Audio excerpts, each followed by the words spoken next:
When people ask me specific about Ashley and Mary Kate, I'm like, they have such different hair. Like, I approach it completely Really? different. The I two use of different, them? yes, I use different products for each one. Ashley's hair is much curlier than Mary Kate's, and it's much darker. But Mary Kate's is a little more coarse. Since we're talking about the Olsens, the waves.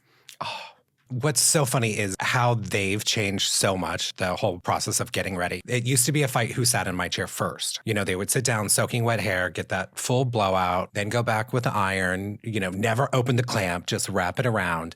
And then it was about tons of dry shampoo on the roots. And then whatever like salt spray or something to make the ends piecey. But back then, it was more like we would use serums and creams to create that like piecey. If you go back and look in like the early 2000s, everyone looks like they have greasy hair. Like we needed to put that frizzies away, John Frieda. Like it was getting a little too heavy on everybody. And like everyone was afraid of a flyaway. They were too in the beginning. And then they started getting more into air drying. And then the fight always became about who would have to come to me first because they wanted to air dry as much as possible. There was one year for Met Gala. Oh, Ashley was wearing the most beautiful, like orange and all these citrus tone vintage Dior gown. And I wouldn't say she was purposefully going against theme.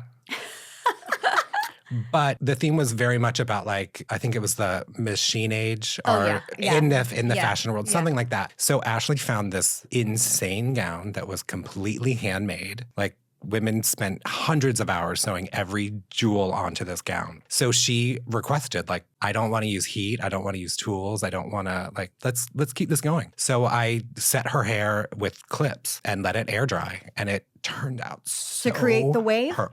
Wow.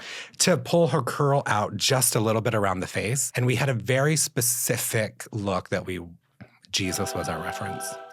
I love a Jesus reference. It's Ashley and Jesus. So it was very much like a statue of Jesus with the wave right around the face.